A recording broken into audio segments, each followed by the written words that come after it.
अस्सलामुअलैकुम, very good morning to all of you. मैं हूं आपके साथ Nabiha Ijaz Khan. Welcome to new Pakistan. मैं हूं अनवार खावर और सबसे पहले हम बात करेंगे पाकिस्तान तहरीक इंसाफ के चेयरमैन इमरान खान और कासिम अली शाह की जो मुलाकात हुई है उसके बाद जो ट्रोल्स का सिलसिला स्टार्ट हुआ वो हमने देखा कि अब एक इंतहाई गंभीर सूरत-ए-हाल इख्तियार करता जा रहा है, क्योंकि उसमें कासिम अली शाह की फैमिली को भी इन्वॉल्व किया जा रहा है। मुलाकात हुई, इमरान खान की आमादगी पर वो मुलाकात हुई, लेकिन जिस तरह से कासिम अली शाह साहब को ट्रोल किया जा रहा है सोशल मीडिया पर वो भी बिल्कुल, और पाकिस्तान तहरीक इंसाफ के जो रहनुमा हैं वो भी टारगेट कर रहे हैं और हमने देखा कि कुछ रहनुमाओं की जानिब से ट्वीट सामने आए जिसके बाद ट्रोलिंग का सिलसिला इतना मजीद बढ़ गया।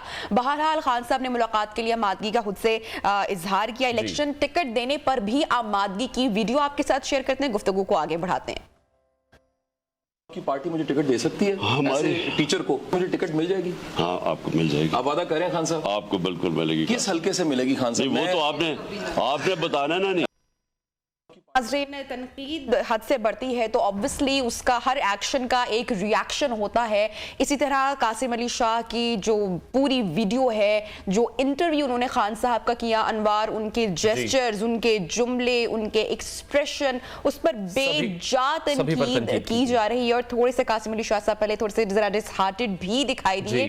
ऑब्वियसली एक कंट्रीब्यूशन होती है, एक आपकी सर्विंग होती है, लेकिन अभी हम देख रहे हैं कि सिलसिला जो है वो थमा नहीं है, रुका नहीं है, ताहाल जारी है। बिल्कुल डिसअपॉइंट नजर आ रहे हैं। इमरान खान के गिर्द कासिम अली शाह ये कह रहे हैं कि तमाम झूठे लोग मौजूद हैं, पाकिस्तान तहरीक इंसाफ में इंसाफ नहीं है। उन्होंने मजीद क्या कहा वो भी सुनते हैं। अगर सच बोलना चाहिए मैं बोलूंगा, और वो सच क्या है? आपकी मुल्क का सबसे बड़ा लीडर, उसके सारे करीब जो लोग हैं वो झूठे हैं। हाईजेक हुई जमात है, सबसे ताकतवर जमात जो वो हाईजेक हुई है, उसमें इतना पोटेंशियल है, यकीन करें पाकिस्तान को बदल सकती थी वो जमात। 4-5 चेहरे हैं, सारे पुराने लोग जो हम छोड़ते हैं यार, जिस तहरीके इंसाफ के अंदर इंसाफ नहीं है। मुझे सुबह 2-3 पॉलिटिशियंस के कॉलें आई हैं, उन्होंने कहा शाह साहब आपने वो काम कर दिया जो हम 26 साल में नहीं कर सके। ये भी अब है, वो भी पढ़े लिखे लोग ही।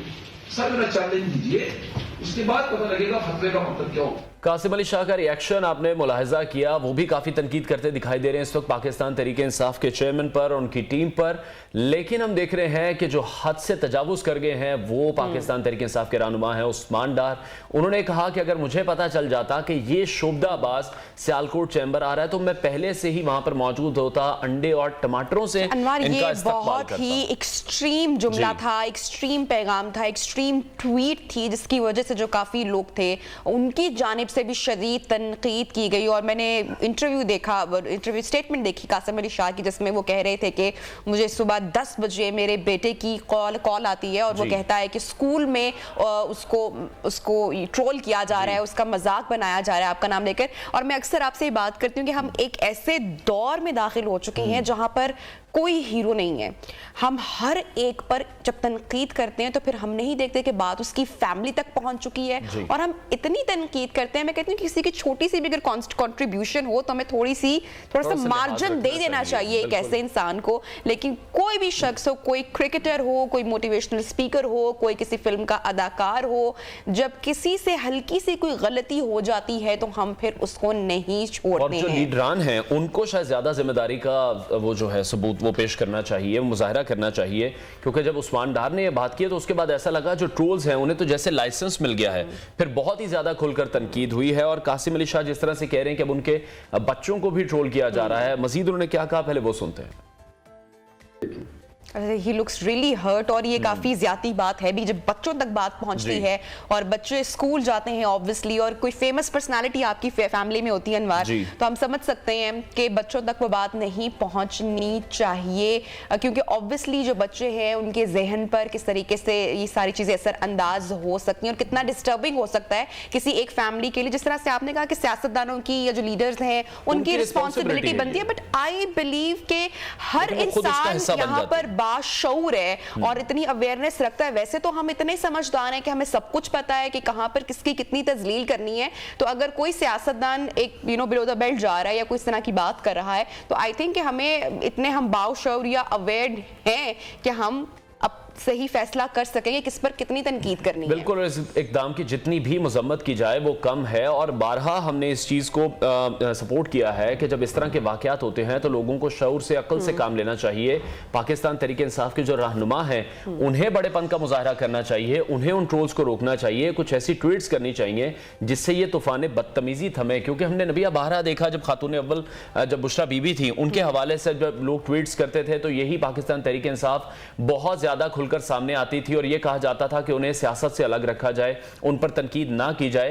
तो आई थिंक ये रूल बाकी लोगों पर भी इंप्लीमेंट होना चाहिए। जो सियासी जमातें हैं, उनके जो सपोर्टर्स हैं, उनको भी चाहिए कि वो किसी की सोच या नजरियात से इख्तलाफ करें, लेकिन एक सर्टन लेवल तक, उस हद तक ना लेकर जाएं कि जिस तरह के कासिम अली शाह कह रहे हैं उनकी फैमिली डिस्टर्ब हो रही है, उनके बच्चों को ट्रोल किया जा रहा है, तो ये जाती दुश्मनी महसूस ना होने लगे। बढ़ते हैं अब टॉप स्टोरीज की जानिब। एक के बाद दूसरा सरप्राइज, बेरहम सियासत, बंद गली में दाखिल। कराची मेयर का इंतखाब, पीपल्स पार्टी मुश्किलात का शिकार, जमात इस्लामी फ्रंट फुट पर। मुल्क डिफॉल्ट कर गया, बस ऐलान होना है बाकी। पाकिस्तान में जिगर के अमराज में खतरनाक इजाफा। लजीज मछली से सर्द मौसम का मजा दोबाला। बाकायदा आगाज करते हैं प्रोग्राम का और बात करेंगे ऑब्वियसली सियासत की। हर रोज सुबह एक नया सियासी खेल मुल्क में शुरू होता है, शतरंज के मोहरे सजाए जाते हैं और फिर शय और मात का एक ऐसा खेल शुरू होता है जिसका इख्तिताम होता दिखाई नहीं देता। अच्छा, कौमी असम्बली के स्पीकर राजा परवेज अशरफ ने तहरीक इंसाफ के मुस्ताफी शुदा अरकान में मजीद जो इस्तीफे हैं कबूल करने का ऐलान किया है, और इलेक्शन कमीशन ने उन अरकान को डी नोटिफाई भी कर दिया। उसके बाद चंद घंटों के बाद KPK सूबाई असम्बली तोड़ दी गई, पूरा मंजरनामा हमने देखा। अब तहरीक इंसाफ ने भी इसके बाद ऐलान किया है कि जो 35 खाली होने वाली निशिस्तें हैं कौमी असम्बली की, उन पर इमरान खान ही उम्मीदवार के तौर पर मार खड़े। बिल्कुल, लेकिन दिलचस्प बात तो यह नबिया कि इमरान खान 6 हल्कों से जीतने के बाद भी कौमी असम्बली नहीं आ सकते। ताहम खान साहब ने BBC को इंटरव्यू में दावा किया है कि हुकूमत अप्रैल में इलेक्शन करवाने पर मजबूर हो जाएगी। और इससे पहले भी हमने देखा कि खान साहब साबिक आर्मी चीफ पर काफ़ी तनकीद करते रहे हैं, तनकीद करना किसी सूरत भी नहीं भूलते, और साथ वो ये भी बता रहे हैं कि अभी जो मौजूदा आर्मी चीफ हैं उनके साथ उनका कोई भी रिलेशनशिप नहीं है। जबकि दूसरी जानिब सदर पाकिस्तान आरिफ अलवी ने आम इंतखाबात की तारीख के लिए मिल बैठने का तो कहा है, लेकिन लगता नहीं है कि इमरान खान इस पर इतनी जल्दी बिल्कुल। और दूसरी जानिब अगर फवाद चौधरी की बात करें तो वो हुकूमत को मजीद सरप्राइज देने का कह रही है। नवाज शरीफ तो वतन वापसी से इनकार कर चुके हैं, मगर गवर्नर पंजाब ने खुद नवाज शरीफ का इस्तकबाल करने के लिए वो तैयार हैं। उन्होंने नवाज शरीफ की वतन वापसी के लिए 1 माह का वक्त दिया है। और वैसे तजाज एहसन रहनुमा तो पीपल्स पार्टी की है, मगर उसके बावजूद वो इमरान खान को जबरदस्त सियासी मशवरों से हमेशा नवाजते आए। और अब उन्होंने खान साहब को बताया कि आपके पास अदालत और सड़कों के अलावा कोई रास्ता नहीं बचा है। बहरहाल पूरी सिचुएशन पर बात करेंगे। रहनुमा मुस्लिम लीग नून आसिफ किरमानी हमारे साथ इस वक्त इन कॉन्वर्सेशन है। आसिफ साहब, बहुत शुक्रिया, आपने वक्त निकाला प्रोग्राम के लिए। सबसे पहले तो मैं जानना चाह रही हूँ, एक तो इंतखाबात के हवाले से बात करना चाहूंगी कि इंतखाबात में जितना भी अब वक्त रह गया, खान साहब तो कह रहे हैं कि अप्रैल में हुकूमत को मजबूर कर देंगे कि इंतखाबात हो।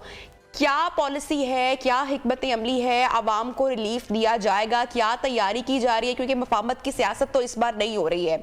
मुस्लिम लीग नून क्या तैयारी कर रही है? नवाज शरीफ कब वतन वापस आएंगे और पूरा मंजरनामा कुछ तब्दील होता हुआ आप देख रहे हैं पाकिस्तानी सियासत में?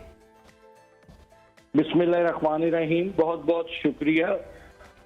गुजारिश ये है कि जो ये 35 नशिस्तें हैं जिस पर इमरान खान साहब ने एक अजीब मजाक है, ये भी पाकिस्तान की क्या बल्कि पूरी दुनिया की जमहूरी तारीख का एक मजाक है कि वो खुद खड़े होने का उन्होंने ऐलान कर दिया।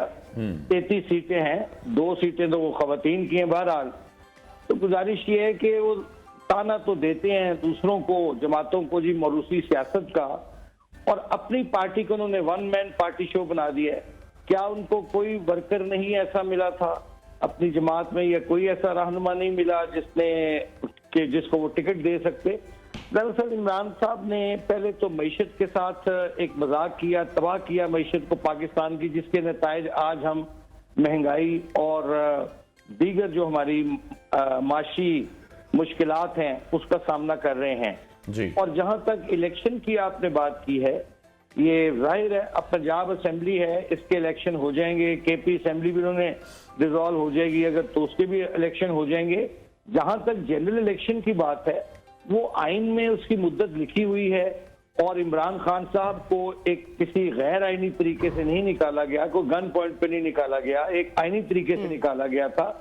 और उसकी जो आइन कहता है उसके मुताबिक इलेक्शन जो है वो 5 साल की जब मुद्दत पूरी होगी इस टर्म की, वो सितंबर अक्टूबर है, उसमें इलेक्शन हो जाएंगे। तब तक इमरान खान साहब सुकून करें। ठीक है, आसिफ किरमानी साहब ये बताएगा मुस्लिम लीग नून की पॉलिसी कौन चला रहा है, क्योंकि पता नहीं चल रहा। जो पंजाब में हमने तमाम सूरत हाल देखी है, आप क्या कहेंगे? एक तरफ मफाहमत है, दूसरी तरफ मजाहमत है। अभी जो मुस्लिम लीग नून की नवाज शरीफ की पॉलिसीज हैं उसको मरीम नवाज आगे बढ़ाएंगी? देखिए, मुस्लिम लीग की जो पॉलिसीज हैं वो मुस्लिम लीग नून के जो कायद हैं नवाज शरीफ साहब, वो अपने रहनुमाओं से मुशावरत से, यहाँ तक कि उनका तो बजरिया फोन कॉल, वीडियो कॉल, उनका कारकुन तक राब्ता है और ग्रास रूट लेवल तक वो राब्ता रखते हैं। जाहिर है वो अब मरियम बीबी जो है वो पार्टी की चीफ ऑर्गेनाइजर बनी हैं, तो वो जब तशरीफ लाएंगी पाकिस्तान, और उम्मीद है जल्द तशरीफ ला रही हैं, तो वो हमें नवाज शरीफ साहब की रहनुमाई मुयस्सर होगी और मरियम बीबी भी उनकी रहनुमाई में वो अपना पार्टी को ऑर्गेनाइज भी करेंगी और इलेक्शनों में लेके भी जाएंगे। ठीक। अच्छा, अकरमान साहब आपसे जानना चाह रहे हैं कि नवाज शरीफ की वतन वापसी के हवाले से क्या तारीख सामने आ रही है? पहले हमने नवंबर सुना गुज़श्ता साल की तारीख, फिर हमने एंड ऑफ दिसंबर सुना, फिर 15 जनवरी की तारीख सामने आई, फिर जनवरी के आखिर की तारीख सामने आई। अब गवर्नर साहब कह रहे हैं कि 1 माह मजीद लगेगा। तो आप कुछ कंफर्मेशन देंगे कि नवाज शरीफ कब वतन वापस लौटेंगे? क्योंकि खान साहब तो कह रहे हैं कि नवाज शरीफ वतन वापस आए, जो सारे केसेस हैं उनका सामना करें और जितने भी सारे चैलेंजेस हैं उनको देखें, उनसे निपटें और टफ टाइम देंगे उनको। देखिए, नवाज शरीफ साहब की वापसी जो है वो मुनहसर है, 2-3 उसमें नुकात हैं जी। एक तो पार्टी जब महसूस करेगी कि हमें नवाज शरीफ साहब की अब अशद जरूरत महसूस है, नंबर 1। नंबर 2, नवाज शरीफ साहब जो है उनको अपने डॉक्टरों से भी क्लियरेंस लेनी पड़ेगी। और फिर तीसरा फैक्टर है कि नवाज शरीफ साहब खुद इसका फैसला करेंगे। मैं इसमें मैं तारीखें देने में बिलीव नहीं करता, ठीक है, लेकिन मैं इतना कह सकता हूं कि नवाज शरीफ साहब भी जल्द वतन वापस लौटेंगे। ठीक है आसिफ किरमानी साहब, राना सनाउल्लाह को भी लंदन बुलाया गया है, यही कहा जा रहा है अहम बातें होंगी और ये भी हो सकता है कि राना साहब से पंजाब के जो मामलात हैं वो वापस ले लिए जाएं। लेकिन दूसरी तरफ हम देख रहे हैं साद रफीक हैं, एहसन इकबाल हैं, मुस्लिम लीग नून की पंजाब की जो सदारत है वो लेने से सभी इनकार कर रहे हैं। देखिए, ये अफवाहें हैं। राना सनाउल्लाह साहब हमारे पंजाब के सदर हैं और मैं समझता हूं कि उनको सदर रहना चाहिए। उन्होंने तमाम तर चैलेंजेस के बावजूद जो उनको अपनी हुकूमत में भी मिले हैं, उन्होंने बड़े अच्छे तरीके से वो पार्टी के मामला पंजाब में लेके चल रहे हैं। इसलिए, लेकिन बहरहाल अगर कोई तब्दीली आती है तो वो रहनुमाओं की और कारकुनों की वर्किंग कमेटी की मुशावरत से ही आएगी, अगर कोई तब्दीली आई। ठीक है, आसिफ किरमानी साहब जानना आपसे ये चाह रहे हैं कि आम इंतखाबात के लिए मुस्लिम लीग नून की क्या तैयारी है? क्योंकि एहतजाज एहसन साहब तो एक जानिब इमरान खान साहब को सड़कों पर आने के हवाले से मशवरा दे चुके हैं, नवाज शरीफ वतन वापस आते हैं तो क्या हिकमत अमली, क्या लाहा अमल होगा अगला? क्योंकि हमने देखा है कि 8-9 माह में जो महंगाई है वो मुल्की तारीख की बुलंद तरीन सतह पर पहुंची है, तो आवाम को क्या रिलीफ दिया जाएगा, क्या लाहा अमल होगा? मुझे उम्मीद है कि इलेक्शनों से पहले इंशाअल्लाह ताला, चूंकि वजीर आज़म साहब और उनकी जो टीम है वो दिन रात मेहनत कर रही है और जो बिगाड़ मईशत में पैदा करके इमरान खान साहब और जिस तरह उन्होंने IMF से मुआहदे करके फिर तोड़ते रहे और पाकिस्तान को एक क्राइसिस में उन्होंने छोड़ा, दिन रात लगी हुई है टीम। और मैं उम्मीद रखता हूँ कि आने वाले दिनों में इलेक्शनों से पहले इंशाल्लाह अवाम को रिलीफ मिलेगा और यही नवाज शरीफ साहब की ख्वाहिश भी है, कोशिश भी है और हिदायत भी। ठीक है, बहुत शुक्रिया। मुस्लिम लीग नून के रहनुमा आसिफ किरमानी हमारे साथ इन कॉन्वर्सेशन थे। उनका ये कहना था कि नवाज शरीफ की जानिब से भी ये हिदायत जारी की गई है कि जल्द अज जल्द आवाम को रिलीफ फराहम किया जाए, क्योंकि अगर इंतखाबात की तरफ बढ़ना है तो आवाम का भी सोचना है, आवाम के मसले मसाइल हल करने हैं और हर सूरत में आवाम को रिलीफ देना। इसके साथ ही बढ़ेंगे प्रोग्राम एक ब्रेक की जाने, ब्रेक के बाद ज्वाइन करते हैं, साथ रहिए।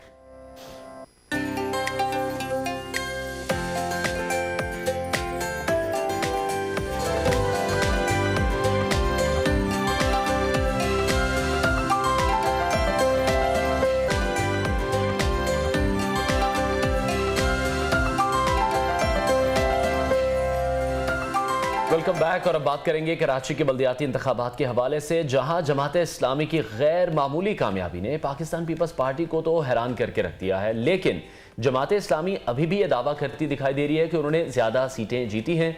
दूसरी तरफ हम देख रहे हैं कि इलेक्शन कमीशन ने कराची की 6 यूनियन काउंसिल्स में बेज़ाब्तियों का नोटिस ले लिया है और हाफिज नईमुर रहमान ये दावा कर रहे हैं कि उन्होंने 94 नशिस्तें जीती हैं। ये मामला तो हल होते रहेंगे, लेकिन कराची का मेयर कौन होगा, और इस हवाले से गेम ऑफ थ्रोन यानी जमात इस्लामी के हाथ में सारी गेम दिखाई दे रही। पीपल्स पार्टी, तहरीक इंसाफ दोनों ही जमात के साथ मेयरशिप के मामलात को तय करना चाहते हैं। कराची में क्या हो रहा है और क्या होने वाला है, इसी हवाले से बात करेंगे। फवाद अहमद सीनियर एनालिस्ट और एंकर पर्सन हमारे साथ इन कॉन्वर्सेशन है। Fawad, thank you so much, join किया, टाइम निकाला प्रोग्राम के लिए। कराची में आप मौजूद हैं, कराची की तर्ज सियासत भी आप इस वक्त देख रहे हैं, किसको अगला मेयर देख रहे हैं कराची का? देखें जी, जो भी मेयर होगा, जो इस वक्त जोड़ तोड़ है, अगर आप उसको काउंट करें, आप सारे जो सीटों का एक मीजान निकाल कर देखें, तो ये लगता है कि जमात इस्लामी के हाथ में इस वक्त कमांडिंग पोजीशन है। असल में हुआ ये कि पीपल्स पार्टी ने पहले ही ऐलान कर दिया कि वो तहरीक इंसाफ के साथ बातचीत नहीं करेंगे। तो जब आप तहरीक इंसाफ के साथ बातचीत नहीं करेंगे तो फिर आपके पास 2 ऑप्शन रह जाते हैं। एक जमात इस्लामी रह जाती है, एक वो लोग रह जाते हैं कि जो इसके अलावा मुंतखब हुए हैं। लेकिन अगर आप सीटें निकाल कर देखें तो 7 सीटें हैं मुस्लिम लीग नून की, 2 सीटें हैं तकरीबन JUI की, 1 सीट है तहरीक लब्बैक की, 1 सीट है महाजिर कौमी मूवमेंट आफाक ग्रुप की, 3 आजाद उम्मीदवार हैं। तो अगर इनको पीपल्स पार्टी की सीटों के साथ मिला के देख लें तो भी 122 का नंबर दरकार है। 124 वैसे दरकार होता है, लेकिन 10 सीटों के ऊपर इलेक्शन नहीं हुआ क्योंकि बहुत सारे उम्मीदवारों का इंतकाल हो गया था। इस वजह से 10 उम्मीदवारों का तकरीबन इंतकाल हो गया था, जिसकी वजह से जो है वो इलेक्शन नहीं हो सका। तो 122 का जो नंबर है वो जमात इस्लामी की मदद के बगैर किसी को भी हासिल नहीं होगा। लेकिन जमात इस्लामी के पास 2 ऑप्शन है। उनके पास ऑप्शन ये है कि वो पीपल्स पार्टी से भी मिल जाए, उनसे मेयरशिप के लिए जो है वो सौदेबाजी कर ले। उनके पास ऑप्शन ये है कि वो तहरीक इंसाफ से मिल ले, उनके लिए मेयर के लिए सौदेबाजी कर ले। दोनों सूरतों में जमात इस्लामी के पास नंबर पूरा करने की सलाहियत है क्योंकि उन्होंने अपना मैदान ओपन रखा हुआ है। तो इस वक्त जो भी चीज होगी, सूरत हाल ये लग रही है कि अगर पीपल्स पार्टी के साथ भी वो बातचीत करेंगे तो हाथ ऊपर रख के बातचीत करेंगे। ठीक है फवाद, इलेक्शन कमीशन ने कुछ बेज़ाब्तियों का नोटिस लिया है। हम देख रहे हैं कि जमात इस्लामी अभी भी ये कहती दिखाई दे रही है कि उनकी 94 नशिस्तें हैं, अभी भी ये कंफ्यूजन बरकरार है। अच्छा देखिए अनवार, मैं तो इलेक्शंस को पाकिस्तान में तकरीबन 2002 से हम जमानत तालिबी में, उसके बाद जो है वो 2013 का इलेक्शन मैंने खुद कवर किया, उसके बाद 2018 का इलेक्शन था, वो हमने जो है वो अपने प्रोफेशनल लाइफ में कवर किया। कोई भी शायद इलेक्शन हो, मेरा ख्याल है पाकिस्तान की तारीख में 1970 से लेके आज तक कोई भी इलेक्शन ऐसा ना, हमने जो तारीख पढ़ी, हमने जो लोगों से सुना, हमने जो बुजुर्गों से सुना, हमने जो कॉलम में पढ़ा या हमने जो देखा, किसी इलेक्शन में भी ऐसा नहीं हुआ कि बेज़ाब्तियों का इल्जाम नहीं लगाया जाता। हमारा इलेक्टोरल सिस्टम ही ऐसा है कि जिसमें ताकतवर की बहरहाल ताकत का कहीं ना कहीं जो है वो जो रंग है वो कहीं ना कहीं दिखता है। तो ये इल्जामात तो लगते रहते हैं, ये हर इलेक्शन के अंदर होता है। बहुत बड़ा तराजा नहीं है ये, आप ये ना कह लें कि कोई झड़ू का तराजा है कि लोग कहें कि हम किसी के मैंडेट को 100% तस्लीम नहीं करते। ये तो सिर्फ 10 सीटों का मामला है और ये पाकिस्तान के हर इलेक्शन में होता है। इस इलेक्शन को आप बहुत छोटा इलेक्शन ना समझें। ये इलेक्शन जो कराची के अंदर हुआ, ये उतनी ही ज्यादा सीटों के ऊपर था कि जितना कौमी असम्बली का इलेक्शन होता है। यानी कि तकरीबन जो है वो 246 नशिस्तों का इलेक्शन था, जो कौमी असम्बली का भी इसके आसपास ही होता है, पंजाब असम्बली का भी इसके आसपास ही होता है। तो उतनी ही ज्यादा इसके अंदर नुमाइंदगियां थी, उसी तरीके से इसके अंदर उम्मीदवार खड़े हुए थे, बेतहाशा पोलिंग स्टेशन थे। तो लेकिन फवाद, हमने देखा कि जिस तरीके से तमाम इंतखाबात को प्रोलॉन्ग किया गया, जो कराची वालों के शहर कायद के जो मसले मसाइल हैं और संजीदा मसाइल हैं, उनका हल किसी के पास फिलहाल कोई हल करता हुआ दिखाई नहीं दे रहा था। इंतखाबात पर नजर थी, वो मसले वहीं पर थे। अब इंतखाबात हो चुके हैं, अभी भी मसले वहीं पर हैं। तो जो कराची के जो मसाइल हैं वो कब आखिर हल होते हुए, या शहर कायद को कब, जो शहर कायद के जो बासी हैं उनको सुकून कब मुहैया होगा? देखें जी, मसले तो अभी भी आपको हल होते नहीं दिखाई देंगे। ये जरूर होगा कि थोड़ा सा किसी की तकलीफ के अंदर एक पैराडोल की गोली का एक फर्क जरूर पड़ जाएगा। लेकिन आप ये सोचें कि शायद पैराडोल की गोली किसी मसले को हल करने के लिए होती है, पैराडोल की गोली तो वक्ती तकलीफ को खत्म करने के लिए होती है। कराची जितना बड़ा शहर है, यहाँ पर जितना बड़ा रेवेन्यू है, जितनी ज्यादा आबादी है, जितने ज्यादा मसाइल हैं, ये सारे तो हल होते हुए मुझे नहीं दिखाई दे रहे। ना लोकल गवर्नमेंट एक्ट 2013 जिसके तहत ये इलेक्शन हुए उसमें इतनी ताकत है कि वो इन तमाम मसलों को हल करे। यहाँ पर अगर आप देखें कि हाफिज नईम रहमान साहब की कैंपेन देखें या एमक्यूएम की बात देखें, सबसे पहली बात हुई थी कि हमें सही गिना जाए, मर्दमशुमारी ठीक की जाए। जब मर्दमशुमारी ठीक होती है तो उसके नतीजे में हल्का बंदियां होती हैं, हल्का बंदियों के साथ साथ उसके नतीजे में बजट अलॉट होते हैं। तो सबसे पहले तो कराची की तमाम ही जमातों को बशमूल पीटीआई चूंकि हुकूमत में थी, जाहिर है कि उसका फिर उस तरीके से उतना प्रेशर नहीं था उस चीज को मंजूर करने पे। अच्छा, एमक्यूएम भी लग रहा है ज़ाहिर के मामलात शायद सुलझाएंगे नहीं, उलझते दिखाई दे रहे हैं। सड़कों पर आने के हवाले से एमक्यूएम की स्टेटमेंट सामने आ चुकी है, इलेक्शंस का ऑलरेडी उन्होंने बायकॉट किया हुआ है, तो लग नहीं रहा कि ये मसाइल जो है वो किसी समत में जा रहे हैं, सॉर्ट आउट हो रहे हैं मसले। नहीं, एमक्यूएम तो उस पूरे गेम से वॉकओवर देके दूसरों को निकल गई थी, तो अब जाहिर है कि उनके पास सड़कों पे आने के अलावा ऑप्शन कोई नहीं है, एहतजाज के अलावा ऑप्शन कोई नहीं है। मसाइल तो ऐवानों के अंदर हल होते हैं कि जहां पे एमक्यूएम जिसका हिस्सा नहीं है। जहां तक मसाइल की बात है, देखिए सिंध लोकल बदकिस्मती बल्कि पाकिस्तान की ऐसी है कि हमारी यहाँ पर जो भी हुकूमतें होती हैं, वफाकी यानी कि कौमी असम्बली और सूबाई असम्बली का काम लेजिस्लेशन है, कानून साजी है, आईन पाकिस्तान ये कहता है। लेकिन बदकिस्मती ये है कि वो अरकान कौमी और सूबाई असम्बली अपने लोगों से तरक्याती मंसूबों का वादा करके मुंतखब होते हैं। उनकी ख्वाहिश भी यही होती है कि हम तरक्याती मंसूबे हमारे हाथ में रहे, सड़कें बनाने का मामला हमारे हाथ में रहे, गली मोहल्लों में यहाँ तक कि हैंडपंप लगाने का भी जो अगर कोई काम है तो उसका इफ्तिताह भी हम करें और उसका बजट भी हम एलोकेट करें। लोगों से वादे भी वो इसी हिसाब से करते हैं अपनी कैंपेन के दौरान। लेकिन बुनियादी तौर पर यही पाकिस्तान के अंदर सबसे बड़ा मसला है कि आपका नुमाइंदा गली मोहल्ले में हर वक्त मौजूद नहीं होता। एक काउंसलर जो है वो एक वार्ड, अब देखें हर यूनियन कमेटी के अंदर 4 वार्ड है, 4 वार्ड का मतलब ये है कि 4-6 गलियों के ऊपर एक काउंसलर है। वो काउंसलर तो आपकी रीच में ना, आपको पता है काउंसलर साहब किधर है, आप दरवाजा बजा के उनके घर पहुंच जाएंगे कि जी मेरे पानी का मसला है, इसको हल करें। तो बुनियादी तौर पर जो बल्दियात का जो कॉन्सेप्ट है वो यही है कि आपके डोर स्टेप के ऊपर इख्तियारात निचली सतह पर मुंतकिल हो, बिल्कुल, तभी लोगों के काम हो सकेंगे। फवाद, पाकिस्तान तहरीक इंसाफ की अगर हम बात करें, लास्ट जनरल इलेक्शन देखें तो पीटीआई को बड़ी कामयाबी मिली थी। अभी जो बल्दियाती इंतखाबात में रिजल्ट है, पाकिस्तान तहरीक इंसाफ तीसरे नंबर पर मौजूद है। आने वाले जो जनरल इलेक्शन होंगे, कितना इंपैक्टफुल होगा ये रिजल्ट भी उन पर? देखिए 2-3 चीजें थी इसमें। हाफिज नईम रहमान साहब की कैंपेन और मकामी आबादी का हाफिज नईम रहमान साहब के ऊपर एतमाद, इसका भी एक बड़ा मामला था। जनरल इलेक्शन में जाहिर है कि इमरान खान साहब खुद भी तशरीफ लाएंगे और फिर उनको ये एहसास भी हो जाएगा कि हमने कितना बड़ा नुकसान किया। अब आप इसकी छोटी सी मिसाल लें, कराची के अंदर 7 अजला हैं, उन 7 अजला के अंदर से सबसे बड़ा डिस्ट्रिक्ट जो है वो डिस्ट्रिक्ट सेंट्रल है, जिला वस्ती जिसको हम कहते हैं। उस जिले के अंदर 5 कौमी असम्बली की सीटें आती हैं, 5 में से 3 कौमी असम्बली की सीटें जो है वो पाकिस्तान तहरीक इंसाफ के पास थी।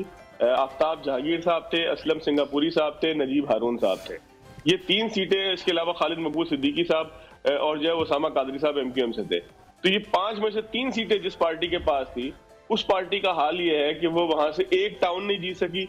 वो वहां की 43 जो यूनियन कमेटियों की जो नशिस्तें थी, उसके अंदर से 39 के ऊपर जमात इस्लामी जीती है, 3 के ऊपर जो है वो पाकिस्तान पीपल्स पार्टी जीती है, वहां से वो एक सीट नहीं जीत सके। इसी तरीके से शाह फैसल और कोरंगी से उनके जो है वो 2 अरकान असेंबली थे, एक जो अकरम चीमा साहब थे, एक फहीम खान साहब थे। लेकिन आप यकीन करेंगे कि वहां से लांडी टाउन की 12, फहीम खान साहब के नीचे लांडी टाउन की 12 यूनियन कमेटियां जो है जमात इस्लामी जीत गई है। तो यहाँ पर क्या हालत हो, अब जिन इलाकों से तहरीक इंसाफ जीती है वो इलाके पख्तून। ठीक है फवाद, क्विकली क्योंकि टाइम का हमें ब्रेक की जाने बढ़ना है, मैं आपसे जानना चाह रही हूँ कराची की सियासत पर गहरी आप नजर रखते हैं, मेयर कराची पीपल्स पार्टी से होगा, जमात इस्लामी से होगा, किसको देख रहे हैं आप? देखें सूरत हाल और जो आप ये कह लें कि जमीनी हकाइक है या नशिस्तों की तादाद है, वो तो ये बताती है कि मेयर कराची हाफिज नईम रहमान साहब होंगे और उन्होंने ही फैसला करना है कि वो किसके साथ जाकर मिले। वो जिसके साथ भी मिलेंगे बआसानी मेयरशिप बना लेंगे। बाकी शायद किसी के पास ये ऑप्शन उस तरीके से मौजूद नहीं है कि वो जिसके साथ जाए, मिल ले और मेयरशिप बना ले। ठीक है, बहुत शुक्रिया। सीनियर एनालिस्ट फवाद अहमद हमारे साथ इन कॉन्वर्सेशन थे। उनका ये कहना था कि अभी जोड़ तोड़ का जो सिलसिला है वो मेयरशिप के हवाले से पाकिस्तान पीपल्स पार्टी, जमात इस्लामी और पीटीआई के दरमियान जारी है। वापस आएंगे एक ब्रेक के बाद, स्टे विद अस।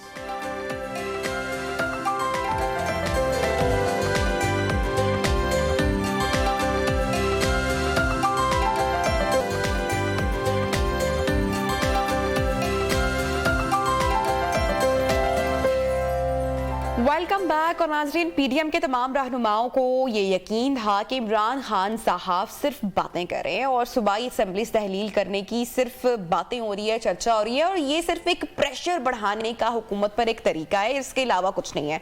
मगर हमने देखा कि किस तरीके से सियासी मंजरनामा कितनी तेजी के साथ तब्दील हुआ। खान साहब ने पहले पंजाब में सरप्राइज दिया और उसके बाद कल केपी के असेंबलीज भी तोड़ दी, वो भी बाकी नहीं रही। गवर्नर खैबर पख्तूनख्वा हाजी गुलाम अली ने भी वजीर आला महमूद खान की जानिब से गुज़श्ता रोज भेजी जाने वाली समरी पर दस्तखत किए, जिसके साथ ही सूबाई असेंबली भी तहलील हो गई। ताहम सूबा पंजाब में हुकूमत और अपोजिशन के दरमियान जो निगरान वजीर आला के तयन पर डेडलॉक बरकरार है अभी भी, और बुनियादी तौर पर जो दोनों सूबाई असेंबलियों की तहलील का मकसद है वो तो आम इंतखाबात की राह हमवार करना है, लेकिन अभी भी हम देख रहे हैं कि रेजिस्टेंस है जो वफाकी हुकूमत है वो ये नहीं चाहती। वो यही चाहते हैं कि पहले सूबों के ही इलेक्शन हो, जबकि पाकिस्तान तहरीक इंसाफ की ये कोशिश है कि किसी तरह से भी अदम एतमाद की तहरीक आए। कौमी असेंबली में भी तहलील की वो ख्वाहिशमंद दिखाई दे रहे हैं, लेकिन कौमी असेंबली के जो स्पीकर हैं उनके सरप्राइज के बाद ऐसा अभी नजर नहीं आता। पूरे मामले पर बात करते हैं। बैरिस्टर सैफ हमारे साथ इस वक्त इन कॉन्वर्सेशन है, साबिक तर्जुमान खैबर पख्तूनख्वा हुकूमत। Sir, thank you so much, आपने टाइम निकाला। भी पूरा मामला पंजाब में जो असेंबलीज रिजॉल्व की गई, खैबर पख्तूनख्वा में असेंबलीज रिजॉल्व की गई, मकसद इसका ये था कि कबल अज वक्त इंतखाबात हो जाए। खान साहब तो अभी भी कह रहे हैं कि हुकूमत को मजबूर कर देंगे कि अप्रैल में इंतखाब हो जाए, लेकिन जो इत्तेहादी हुकूमत है वो किसी सूरत दिखाई नहीं दे रही है। तो आपको लगता है कि आपका ये मकसद हासिल हो पाएगा जिसके लिए असेंबलीज रिजॉल्व की गई हैं? देखें, जो इस वक्त सिचुएशन ग्राउंड पे है वो तो यही है कि खान साहब और पाकिस्तान तहरीक इंसाफ की अटमोस्ट कोशिश यही है कि इंतखाबात हों और जल्द से जल्द हों, आईनी तकाज़ों के तहत हों। और पीडीएम की हुकूमत की कोशिश है कि जितनी दूर भागा जा सके इंतखाबात के इनेकाद से तो उतना ये भाग जाए। तो जिस मरहले पर भी इनको इंतखाबात या पॉलिटिकल कन्फ्रंटेशन का खतरा महसूस होता है तो वहां से भाग जाते हैं। ये जो नेशनल असेंबली में हुआ और 35 अरकान के इस्तीफे फौरी तौर पर मंजूर कर दिए गए, तो ये यही था कि एक आईनी और सियासी तरीक़ाकार पे मुकाबला करने की बजाय फरार का रास्ता इख्तियार किया, जो स्पीकर साहब ने भी किया और पीडीएम ने भी किया। अब केपी में और पंजाब में असेंबलीज डिसॉल्व हो गई हैं, उसूली तौर पर इनको अब इलेक्शन कमीशन को चाहिए कि वो इंतखाबी शेड्यूल के लिए तैयारी करें, लेकिन जो हमारा अंदाजा है वो यही है कि ये यहाँ भी डिलेइंग टैक्टिक्स इस्तेमाल करेंगे। तो सारा झगड़ा ही यही है कि एक पार्टी भाग रही है और दूसरी पार्टी उसको पकड़ के आईन के तहत बात करने की कोशिश कर रही है। ठीक है सैफ साहब, ये बताइएगा निगरान वजीर आला के मामले पर आप नाम कब देंगे? इस पर मुशावरत मुकम्मल हो गई है? क्योंकि गवर्नर जो केपी हैं वो तो यही कह रहे हैं कि इसको ज्यादा डिले नहीं किया जाएगा। देखें, गवर्नर केपी तो बयानात की हद तक ऐसी बात कर रहे हैं, लेकिन गवर्नर केपी जिस पार्टी से ताल्लुक रखते हैं उसी पार्टी का अपोजिशन लीडर खैबर पख्तूनख्वा की असेंबली में बैठा हुआ है और उसने कल इंतहाई एक बदतमीज अंदाज में बयान देते हुए कहा है कि मैं खैबर पख्तूनख्वा के वजीर आला के साथ बैठना ही पसंद नहीं करूंगा। तो आप मुझे ये बताएं, अगर अपोजिशन लीडर के ये बयानात हैं और ये उसका रवैया है तो वो निगरान वजीर आला पर बात कैसे होगी? क्योंकि वो तो अल्टीमेटली वजीर आला ने और अपोजिशन लीडर ने करनी है और उसके बाद अपोजिशन और हुकूमत की कमेटी ने करनी है। तो जो इनके रवैये हैं उससे तो यही नजर आ रहा है कि ये मैक्सिमम टाइम गेन करेंगे, ये किसी फैसले पे नहीं पहुंचेंगे और कोशिश यही करेंगे कि किसी तरह का बहरान पैदा हो जिसकी वजह से ये चंद दिन और हुकूमत के मजे लूट सके। ठीक है, लेकिन इस तरह की हिजानी कैफियत पैदा करना, इस तरह की अलकाबात से पुकारना ऑब्वियसली ये एक एथिकल नहीं है सूरत हाल। सर, जानना ये चाह रहे हैं कि पंजाब में भी निगरान वज़ीर आला की तैनाती ताखीर का शिकार है, केपी के में भी सूरत हाल मुख्तलिफ नहीं है, तो हुकूमत और अपोजिशन की अब ये बिल्कुल ये जो मामलात हैं, आप नहीं समझते कि इन मामलात पर कम से कम बातचीत होनी चाहिए, डिस्कशन होनी चाहिए? किसी एक को तो बड़ेपन का मुजाहिरा करना पड़ेगा ना? बिल्कुल करना चाहिए। मेरे ख्याल में मुफाहिमत और बातचीत के बगैर कोई किसी दुनिया का कहीं भी सियासी निज़ाम नहीं चलता। अलबत्ता लड़ाई और झगड़ा बिल्कुल हो सकता है और वो यहाँ हो रहा है, लेकिन इसमें एक रवैया जो इसकी बुनियादी वजह है इस रवैये की वो ये है कि हमारे सियासी जो कायदीन है और खास तौर पर ये जो पीडीएम की पार्टियां हैं, ये बेसिकली पॉलिटिकल लीडरशिप तो नहीं दे रहे, ये तो पॉलिटिकल कॉन्ट्रैक्टर्स हैं। ये तो ठेके पर आए हुए हैं, सियासत में जितना माल कमा सकते हैं वो कमा के वापस जाने के चक्कर में। तो इनको तो सूट ही यही क्राइसिस करता है, कन्फ्रंटेशन के हालात ऐसे ही हों, अवाम रुल रही हो, मुल्क रुल रहा हो, लेकिन इनको इक़्तिदार के मजे लूटने का टाइम मिले। मैं ये बात एक संजीदा अंदाज में कर रहा हूँ। अगर आप इनका रवैया देखें तो निजाम चलाने की नीयत नहीं है, निजाम में तातुल पैदा करने की नीयत है और इस वजह से ये मामला खराब हो। लेकिन सैफ साहब, मौलाना फजलुर रहमान की स्टेटमेंट भी सामने आ रही है। वो कह रहे हैं कि अब तो हमें मौका मिल गया, हम गवर्नमेंट बड़े आराम से बना लेंगे। आपको नहीं लगता कि पाकिस्तान तहरीक इंसाफ ने असेंबली डिसॉल्व करके मौलाना साहब को एक और चांस दिया है? बिल्कुल, ये इसी आपने जो बात की, मेरी ही बात की आपने ये तायीद करती है मौलाना फजलुर रहमान की ये स्टेटमेंट। उन्होंने तो यहाँ तक कहा है कि इंतखाबात अक्टूबर में होंगे। हालांकि आईन की रिक्वायरमेंट यह है कि जहां जहां असम्बलियां डिसॉल्व हुई हैं वहां 90 दिन में इंतखाबात कराए जाएं, लेकिन वो अक्टूबर की बात करें तो ये तो शुरू से ही एक गैर आईनी सोच के साथ ऑपरेट कर रहे हैं। मौलाना फजलुर रहमान साहब का अगर ये ख्याल है कि वो आराम से हुकूमत कर सकेंगे तो मेरे ख्याल में ये उनकी बहुत बड़ी गलतफहमी है और इसका नतीजा जो है ना उनके हक में बेहतर है और ना पाकिस्तान के हक में बेहतर है। ठीक है सर, जानना ये चाह रहे हैं कि अगर सिर्फ पंजाब और केपीके में इलेक्शन होते हैं तो फिर तहरीक इंसाफ सूबे में इंतखाबात पर राजी होगी या नहीं होगी? देखिए, इलेक्शन तो हमारा बुनियादी मुतालबा है और हम चाहते हैं कि आइन के मुताबिक असेंबलीज की डिसोल्यूशन के बाद इलेक्शन शेड्यूल का ऐलान किया जाए और इलेक्शन करवाए जाए। ये अलबत्ता एक और सवाल है या बात है कि इलेक्शन कमीशन किस अंदाज में इलेक्शन करवाता है। अगर तो सिंध में जिस अंदाज में बल्दियाती इंतखाबात कराची में कराए गए, अगर वो अंदाज है तो उस पर तो हमें यकीनन एतराज होगा, लेकिन हम भागेंगे नहीं, क्योंकि ये इसी तरह के हथगंडे इस्तेमाल करके कोशिश करेंगे कि तहरीक इंसाफ बायकॉट करे। हम अपने मुखालिफिन को बायकॉट करवाने पे मजबूर करेंगे, लेकिन इलेक्शन में हिस्सा जरूर लेंगे, सब्जेक्ट टू द फैक्ट के अगर वहां पर शफाफ इंतखाबात नहीं कराए जाते, धांधली की का प्रोग्राम बनाया जाता है जैसे कि अभी गुज़श्ता दिनों सिंध में हुआ और अभी तक हो रहा है कराची में, तो फिर यकीनन हमारा एहतजाज भी होगा, एतराज भी होगा और उसके लिए जो कानूनी ऑप्शंस हैं हम वो यूज करेंगे। ठीक है, बहुत शुक्रिया बैरिस्टर सैफ, साबिक तर्जुमान खैबर पख्तूनख्वा हुकूमत, हमारे साथ इन कॉन्वर्सेशन थे। उनका ये कहना था कि अभी जो तमाम जमातें यहाँ पर मौजूद हैं इनको मजीद मौके नहीं दिए जाएंगे और हम तो ये चाहते हैं कि जल्द अज जल्द जो आम इंतखाबात है उसका सिलसिला भी शुरू। इसके साथ ही वक्त हुआ प्रोग्राम में ब्रेक का, हेडलाइंस ब्रेक के बाद ज्वाइन करते हैं, साथ रहिए।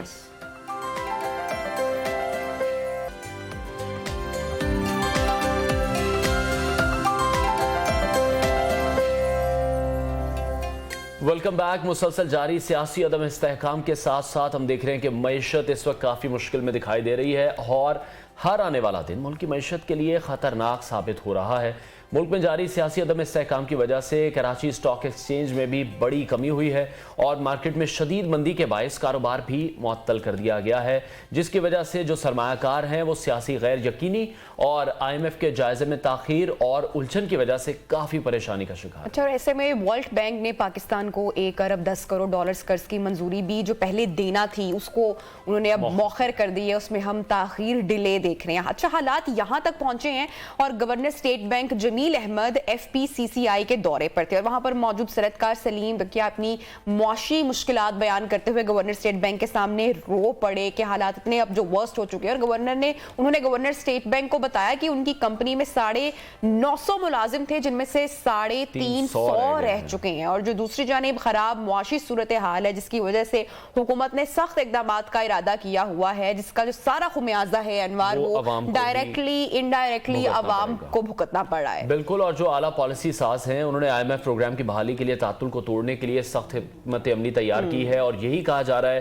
कि जो वजीर आज़म शहबाज शरीफ हैं मजीद सख्त फैसले करेंगे, जिनमें बुनियादी तौर पर तो हम देख रहे हैं कि जो इजाफा है वो 300 से 400 अरब रुपए के इजाफी टैक्स लगाए जाएंगे, बिजली की कीमतें बढ़ेंगी, गैस की कीमतों में इजाफा किया जाएगा और ये जो तमाम इजाफा है ये सार्फिन पर मुंतकिल किया जाएगा। इसके साथ साथ जो FPCCI में खिताब करते हुए गवर्नर स्टेट बैंक ने यह भी कहा है, खुशखबरी तो वो ये सुना रहे हैं नबिया कि अब ज़र मुबादला के जो ज़खायर हैं वो बढ़ना शायद शुरू हो जाएंगे। तो जो साबिक चेयरमैन FPR हैं शबर जैदी, वो हमारे साथ इन कॉन्वर्सेशन है, उनसे पहले गुफ्तगू करते हैं। शबर साहब, बहुत शुक्रिया आपके वक्त के लिए। सबसे बड़ा मसला तो हम देख रहे हैं कि ज़र मुबादला के ज़खायर का है, जिसका गवर्नर स्टेट बैंक तो ये कह रहे हैं कि मुल्क में डॉलर जो आने हैं वो सिलसिला शुरू हो जाएगा, ज़र मुबादला के ज़खायर बढ़ेंगे, सऊदी अरब है या UAE है इनसे भी मजीद कर्ज मिलेगा, उसके बाद आपको लग रहा है कि बेहतरी हो सकती है?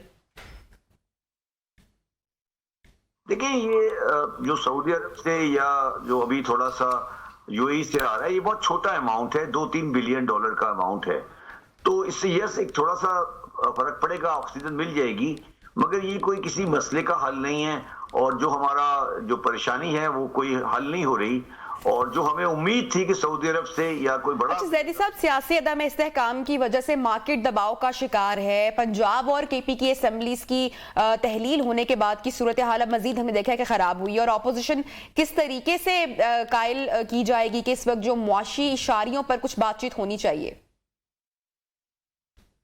देखिए, मेरा इस पॉइंट ऑफ व्यू थोड़ा मुख्तलिफ है। मेरा व्यू है कि अगर अपोजिशन और रूलिंग पार्टी दोनों बात भी कर ले तो मैं बहुत बड़ी बात कह रहा हूं, मगर मेरा जाती व्यू है कि इन दोनों के बस का काम नहीं है और आपको टेक्निकल एक्सपर्ट ही लाने पड़ेंगे, चाहे वो आप सियासी निजाम के तहत लाएं। ये सियासी पार्टियां माशी इनकी जो माशी टीम है वो इस तैयारी में नहीं है कि वो पाकिस्तान को इस मुश्किल से निकाल सकें। जस्ट हो सकता है कि प्राइम मिनिस्टर सियासी हो सकता है कि इमरान खान साहब हो, शहबाज शरीफ साहब हो, जरदारी साहब, जो भी हो, मगर मैं आपको तकरीबन यकीन से कह सकता हूं कि किसी की भी गवर्नमेंट आएगी, अगली गवर्नमेंट में जो माशी टीम होगी। लेकिन शबर साहब, सियासी बेयकीनी की जो सूरत हाल है वो हम देख रहे हैं कि डे बाय डे बढ़ती जा रही है। सूरत हाल में आपको लगता है कि IMF के जो मुतालबात हैं, इजाफी मुतालबात हैं, उनको मानना चाहिए, और जो सियासी गैर यकीनी है पाकिस्तान में, इस वजह से IMF के प्रोग्राम में मजीद डिले भी आ सकता है? देखिए, बात तो ये कि ये सियासी जो IMF का प्रोग्राम है वो टेक्निकली तो ऑलरेडी ताखीर का शिकार हो चुका है, क्योंकि इसको दिसंबर में हो जाना चाहिए था। तो दिसंबर में ये नहीं हुआ है, और अब शायद जो उनकी बोर्ड मीटिंग है वो मार्च में है, तो ये वैसे ही ताखीर का शिकार हो चुका है। और मैं ये समझता हूँ, मेरी प्रेडिक्शन है कि सर, हुकूमत ने जो सख्त इकदाम उठाने का इरादा किया है, टैक्स में इजाफा और बिजली और गैस की कीमतों में इजाफा किया जाएगा, इससे IMF प्रोग्राम की शराइत पूरी करने में तकरीबन कितनी मदद मिलेगी? तो पहला सवाल तो शायद सख्त इकदाम जो की वो बात कर रहे हैं वो शायद पहली बात तो उठाए नहीं, क्योंकि उनका बहुत ज्यादा सियासी नुकसान होगा। तो अगर वो उठाने जा रहे हैं तो इसका मतलब है कि वो ये बहुत बड़ा खतरा ले रहे हैं, और अगर वो पंजाब में और केपी में इलेक्शन की तरफ जा रहे हैं, जो कि जाना ही है उनको, तो मुझे तो नहीं लगता कि ये इकदाम उठाए जाएंगे। देखिए, अगर पंजाब में इलेक्शन को किसी तरीके से डेफर नहीं किया गया, और जो कि नहीं होना चाहिए, तो अगर पंजाब में अप्रैल में इलेक्शन हो रहा है और केपी में अप्रैल में इलेक्शन हो रहा है और 25 सीटें और भी आ गई हैं कौमी असेंबली की, वहां इलेक्शन हो रहा है, तो फिर मैं नहीं समझता कि PDM के पास ये चॉइस मौजूद है कि वो कोई ऐसा काम करे जो उनके पास एंटी पॉपुलर हो। तो शबर साहब, हफीज पाशा की जानिब से इंकशाफ किया गया है कि जो डॉलर की कीमत है वो 295 रुपए है। हुकूमत ने मसनूई तौर पर इस कीमत को रोक रखा है, इसका मईशत पर बहुत बुरा इम्पैक्ट आ रहा है और मजीद भी आएगा। साथ ही साथ जो वर्ल्ड बैंक की जानिब से 1 अरब 10 करोड़ डॉलर के कर्ज की मंजूरी थी, अभी उसको भी मौखर कर दिया गया है। देखिए, मेरे 2 सवाल है। मैं बहुत पाकिस्तान में अगर किसी मईशतदान की एहतराम करता हूँ हफीज पाशा साहब है, मगर मेरी उनसे एक बड़ी शदीद शिकायत है। वो शिकायत मेरी उनसे ये है कि जब मैंने 2021 में कहा था कि पाकिस्तान डिफॉल्ट की तरफ जा रहा है और हमारा कंट्री बैंकरप्ट है, उसमें वो खामोश थे और गवर्नमेंट की तारीफें कर रहे थे। अब उन्हें क्या हो गया? मेरा सवाल ये है कि ये जो हमारे बंदे बड़े बड़े काबिल लोग हैं, ये अपनी विकटें क्यों चेंज करते रहते हैं? ये आज पता लगा है पाशा साहब को और बाकी इकोनॉमिस्ट को कि ये हालात हैं। मैं उनकी बात से एग्री करता हूं कि अगर जिस तरह चल रहे हैं उसी तरह चलेगा, मगर मैं ये प्रेडिक्ट कर देता हूं आपको कि इंशाल्लाह ताला जब ये इलेक्शन के बाद नई गवर्नमेंट आएगी तो हमें एक रीजनेबल सपोर्ट USA से मिलेगी। ये मैं आज प्रेडिक्शन कर रहा हूं आपके प्रोग्राम में। ठीक है, लेकिन ये सब तो वो तब होगा जब नए इंतखाबात होंगे। लास्ट आपसे मैं कमेंट लेना चाहूंगी, तहरीक इंसाफ नए इलेक्शन को मुआशी मसाइल का हल करार दे रही है, आप इससे कितना इत्तेफाक करते हैं? मुल्क की मईशत की बेहतरी या खराबी सर 1 या 2 दिन में तो नहीं ठीक हो सकती? ये जो उन्होंने बयान दिया है ना, ये बेसिकली, ऑल्दो मैं इमरान खान साहब का सपोर्टर हूं, था भी, आज भी सपोर्टर हूं, ये उन्होंने मेरे उस बयान के रिएक्शन में दिया है कि जिसमें मैंने कहा था कि हमें टेक्निकल सेटअप चाहिए और हम माशी हालात को सही करने के लिए हमें एक टेक्निकल सेटअप चाहिए। ये वो अब उसकी अपनी पोजीशन को चेंज कर रहे हैं या सामने ला रहे हैं कि हम इलेक्शन जो है वो माशी प्रोग्राम का हल है। सही है, वो इलेक्शन हल है, मगर माशी प्रोग्राम का हल जो है वो सियासी पार्टियों के प्रोग्राम में नहीं है। उनको अपनी टीम्स को तैयार करना पड़ेगा और उनको टीमों को अपनी ऑर्गेनाइज ठीक है, बहुत शुक्रिया। साबिक चेयरमैन FBI शबर जैदी हमारे साथ इन कॉन्वर्सेशन थे। उनका ये कहना था कि जो मुल्की मुआशी मसाइल हैं वो काफ़ी बढ़ते दिखाई दे रहे हैं। 2021 में बारहा वो कह चुके थे कि पाकिस्तान डिफ़ॉल्ट की तरफ जा रहा है। आगे बढ़ते हैं और सर्दियों की एक जो स्पेशल सौगात है उसका जिक्र करते हैं। मछली जो कि मुख्तलिफ इकसाम में हम देखते हैं, ग्रिल फिश खाते हैं लोग, तवा मछली खाते हैं, डिफरेंट तरीके से अब मछलियों को जो पकाने का खाते हैं, बिल्कुल, और तली हुई मछली। और कल भी हम इस पर बात कर रहे थे कि किस तरह से मछली को बनाना चाहिए ताकि उसकी जो अफादियत है वो बरकरार रहे। जैसे भी बनाया जाए बस स्मेल नहीं आनी चाहिए। असल मछली वही है जो कामयाब घर में जो बनने वाली है। तो रिपोर्ट शेयर करते हैं, देखते हैं।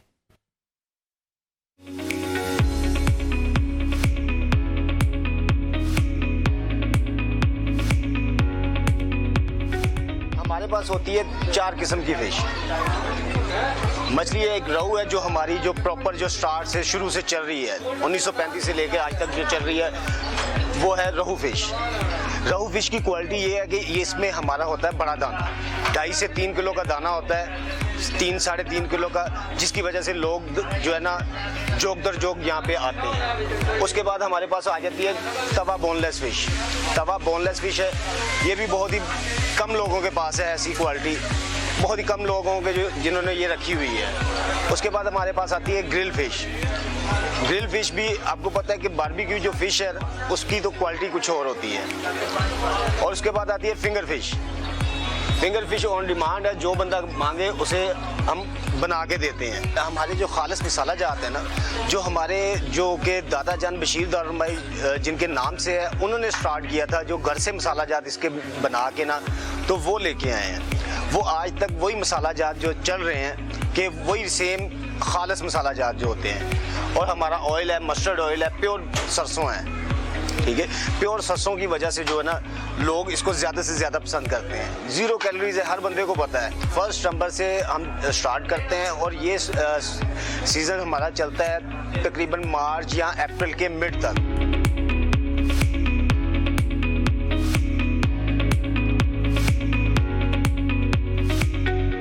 जी सर, अल्हम्दुलिल्लाह मैं यहाँ पे अक्सर आता रहता हूँ, विज़िट करता रहता हूँ। मैं अपने फ्रेंड के साथ फ़िश खाने आते हैं, आज भी अपने भाइयों के साथ आए हैं फ़िश खाने।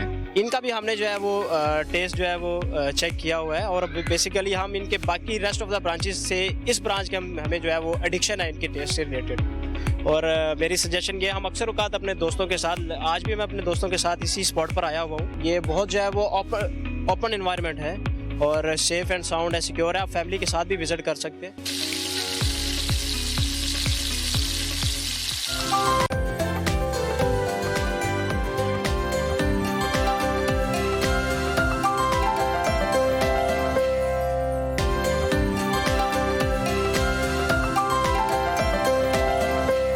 अहम खबर शामिल करेंगे। इलेक्शन कमीशन की जानिब से इमरान खान के जो तमाम हलकों का जिक्र किया जा रहा था, एक नोटिफिकेशन इस वक्त सामने आ रहा है, उस हवाले से आपको मजीद भी अपडेट करेंगे। अहम खबर इस वक्त की यह है कि इलेक्शन कमीशन की जानिब से नोटिफिकेशन जारी किया गया है। इमरान खान के जो तमाम हलकों से नोटिफिकेशन जारी करने का जो फैसला है, उस हवाले से इलेक्शन कमीशन की जानिब से कामयाबी का फैसला इस वक्त सामने आ रहा है। अपडेट करें आपको इस आम खबर के हवाले से। इलेक्शन कमीशन की जानिब से इमरान खान की जानिब से जो कहा जा रहा था तमाम हलकों में इलेक्शन लड़ने के हवाले से कामयाबी का नोटिफिकेशन इस वक्त जारी कर दिया गया है।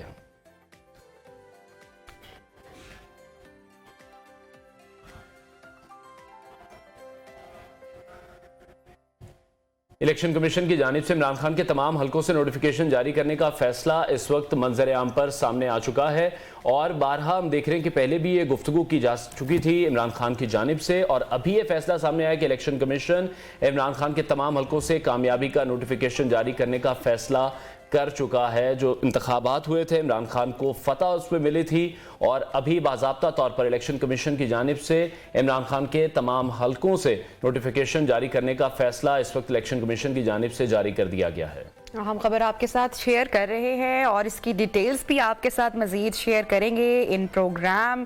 इलेक्शन कमीशन की जानिब से ये फैसला सामने आया है, इमरान खान के तमाम हलकों से कामयाबी का नोटिफिकेशन जारी किया जाएगा। अब से कुछ देर के बाद इस फैसले की जो डिटेल्स हैं वो भी आपके साथ शेयर करेंगे। जो तमाम 7 नशिस्तें थी उस पर इमरान खान को इस पर कामयाब करार दे दिया गया है। इसका बाज़ाब्ता नोटिफिकेशन भी जारी कर दिया गया है। इमरान खान के लिए यकीनी तौर पर बड़ी कामयाबी है। इलेक्शन कमीशन की जानिब से इमरान खान के तमाम हलकों से कामयाबी का नोटिफिकेशन जारी किया गया है और जो 7 नशिस्तों पर उन्होंने इंतखाबात लड़ा था तनहा, अभी उसका नोटिफिकेशन भी जारी कर दिया गया। बिल्कुल, इमरान खान तमाम 7 नशिस्तों से कामयाब हो चुके हैं। ये फैसला इलेक्शन कमीशन की जानिब से सामने आ गया है। पहले इस वीक के हवाले से इसी हफ्ते कहा जा रहा था कि पाकिस्तान तहरीक इंसाफ के लिए काफी चैलेंजिंग सूरत हाल हो सकती है, कुछ मुश्किलात का शिकार इमरान खान साहब हो सकते हैं। लेकिन जो ये फैसला अभी सामने आया है 7 नशिस्तों से कामयाबी का फैसला, आई थिंक एक खुशी की खबर है पाकिस्तान तहरीक इंसाफ के लिए, PTI के लिए, तमाम रहनुमाओं के लिए।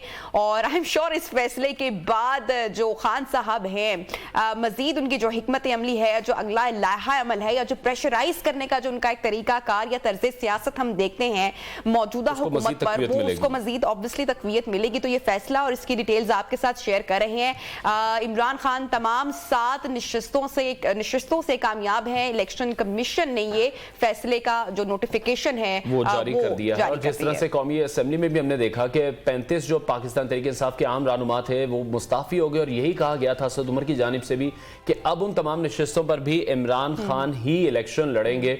और जब ये नोटिफिकेशन सामने आया है जिसमें बताया गया कि 7 नशिस्तों पर इमरान खान कामयाब हो चुके हैं, तो ऐसा अब ये लग रहा है कि जो असद उमर की स्टेटमेंट थी वो इसी तनाजुर में थी कि खान साहब ही तमाम पार्टी की जगह अब वही एक फर्द वाहिद हैं जो कि इलेक्शन लड़ेंगे, जिस पर काफ़ी तनकीद की गई है बाकी तमाम हलकों की जानिब से भी, PTM की जानिब से भी, कि किस तरह से हो सकता है कि इमरान खान अकेले ही तमाम जगहों से इलेक्शन लड़ें और जो इंतखाबी अमल है उसको मजीद मुतनाज़ा बनाएं। अभी इलेक्शन कमीशन की जानिब से इन तमाम हलकों की कामयाबी का नोटिफिकेशन जारी कर दिया गया है। इमरान खान तमाम 7 नशिस्तों पर कामयाब हो चुके हैं। बिल्कुल, और इससे पहले हमने देखा अनवार के PTI की जानिब से, इमरान खान की जानिब से हमेशा हमने देखा कि तनकीद भी की गई, कभी एतमाद का इजहार नहीं किया गया इलेक्शन कमीशन के हवाले से। और मुस्लिम लीग नून को अगर देखा जाए, राना सनाउल्लाह को देखा जाए या जो दीगर रहनुमा है मुस्लिम लीग नून या इत्तेहादी जमातों के, उनकी जानिब से भी ये जो फैसला अभी सामने आया है इस हवाले से कोई इतना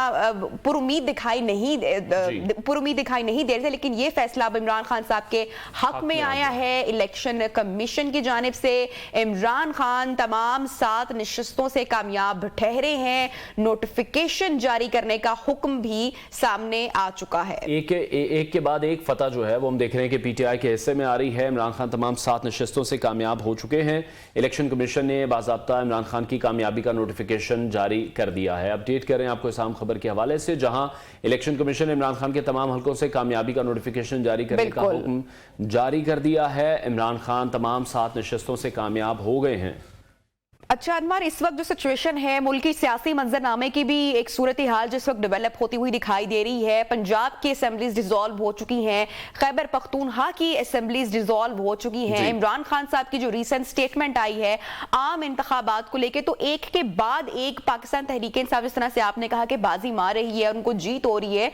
मौजूदा हुकूमतें जितनी भी हैं, इत्तेहादी जमातों का जो हम इस वक्त देख रहे हैं, मुस्लिम लीग नून हो और दीगर जमातें हो, PDM जमातें, वो इस वक्त ऐसा लग रहा है कि मुश्किल का या मसाइल का शिकार दिखाई दे रही है। और खान साहब को, पाकिस्तान तहरीक इंसाफ को एक और कामयाबी इस पर मिल चुकी है। रीजन स्टेटमेंट खान साहब की जो सामने आई थी वो ये कह रहे हैं कि हम मजबूर कर देंगे PDM को, मौजूदा हुकूमत को, कि वो अप्रैल में इंतखाबात करवाए। हर तरीके से प्रेशराइज किया जाएगा हुकूमत को और ऐसे में एक और कामयाबी मिलना पाकिस्तान तहरीक इंसाफ को, मेरे ख्याल से उनकी स्ट्रेटेजी को मजीद स्ट्रॉन्ग करेगा। प्रोग्राम का सिलसिला आगे बढ़ाते हैं और अब कुछ बात करते हैं आपकी हेल्थ के हवाले से। और हेल्थ में सबसे ज़्यादा जो इम्पॉर्टेंट चीज़ है वो हमारा लिवर भी है, हमारा जिगर है, जो कि इंसानी जिस्म के अंदर मौजूद एक सबसे बड़ा उज़्व है और जिसको इतना उसको शायद अंडररेटेड अगर हम अपने सारे जिस्म के अज़ा की बात करें तो हमारे जिस्म के हर जो अज़ा है उसका एक फंक्शन है, और अगर किसी में कहीं पर भी कोई खामी या कोई मसला पैदा हो जाए तो हमारा जो जिस्म है वो मसाइल में घिर जाएगा और हमारी हेल्थ उस तरीके से नहीं रहेगी। हमारे खाने की डाइजेशन के हवाले से जो जिगर है, जो लिवर है, उसका बहुत ही अहम किरदार है। तो जिगर की हेल्थ के हवाले से आपको किन बातों का ख्याल रखना है, खाने पीने में या जो लाइफस्टाइल है उसमें क्या तब्दीली हो सकती है, बात करने के लिए हमारे साथ इस वक्त इन कॉन्वर्सेशन है डॉक्टर उस्मान नईम साहब। Doctor Usman, thank you so much, आपने हमें ज्वाइन किया। नियो पाकिस्तान जिगर एक निहायत ही अहम अज़ू, इसका क्या फंक्शन है, क्या किरदार है हमारी बॉडी को ठीक से फंक्शन करने में? जी, बहुत शुक्रिया, आपने मुझे दावत दी। अब स्टार्ट ऐसे करते हैं कि जिस्म में फंक्शंस के लिहाज से जो, जैसे आपने बताया कि सबसे बड़ा ऑर्गन जो है वो लिवर है जी। तकरीबन 500 के करीब फंक्शंस हैं जो जिगर हमारी बॉडी को चलाने के लिए कर रहा है। अच्छा, इसके साथ एक और प्रॉब्लम है कि ये बड़ा साइलेंटली काम कर रहा है। 90% तक भी जिगर अगर डैमेज हो जाए तो वो उसकी कोई अलामात नहीं, और as a doctor, as a patient, हमारे लिए ये सबसे बड़ा प्रॉब्लम है कि स्टार्ट में कोई सिम्टम्स नहीं आते। चूंकि 500 फंक्शंस हैं, उनमें से कुछ फंक्शंस भी अगर जिगर कम करता है तो उसकी अलामात आते आते बहुत टाइम लग जाता है। ठीक है। तो इसलिए जिगर की एक तो इम्पोर्टेंस ये है कि फंक्शंस बहुत ज़्यादा है, और दूसरा इसमें रेजिस्टेंस बहुत है कि बहुत ज़्यादा डैमेज होने के बावजूद भी अलामात नहीं देता। ठीक है। पाकिस्तान में जो सबसे ज़्यादा जो फिगर्स हैं जो हमारे लिए अलार्मिंग है कि पाकिस्तान जिगर की बीमारियों में हेपेटाइटिस सी में इस time top of the world है। इजिप्ट था कुछ साल पहले, लेकिन उन्होंने एक स्ट्रेटजी बनाई और इस टाइम वो अब काफ़ी क्योर कर चुके हैं। हमारे पास इस टाइम 9.8 मिलियन लोग हैं जो हेपेटाइटिस सी का, सिर्फ जिगर की एक बीमारी हेपेटाइटिस सी, उसका शिकार हैं, वो है 9.8 मिलियन। पाकिस्तान में हेपेटाइटिस बी की प्रेवलेंस सबसे ज्यादा है, वो 2.5% है। और ये इतनी प्रेवलेंस है कि जो WHO वर्ल्ड हेल्थ ऑर्गेनाइजेशन कहती है कि अगर इतना इन्फेक्शन हो तो पाकिस्तान के हर बंदे का टेस्ट होना चाहिए। ठीक है। इसलिए रिकमेंडेशंस ये आ चुकी हैं पाकिस्तान के लिहाज से कि जो बंदा भी किसी डॉक्टर के पास जाए सबसे पहले उसका हेपेटाइटिस बी और सी का टेस्ट करवाना चाहिए। तो ये सिचुएशन है, ओवरऑल डिजीज बर्डन है। अच्छा, यहाँ पे सिर्फ एक और चीज ऐड करूंगा, उसके बाद हम अगले सवाल की तरफ जाएंगे। पिछले 10 साल में हेपेटाइटिस सी की बीमारी में एक रेवोल्यूशन आया कि आप सिर्फ एक गोली खाएं 3 से 6 माह और 95% लोग उससे क्योर हो जाएंगे बिल्कुल से। इसीलिए इजिप्ट में परसेंटेज काफी नीचे आ गए। लेकिन पाकिस्तान में पिछले 10 साल में नंबर ऑफ पेशेंट्स बढ़ गया।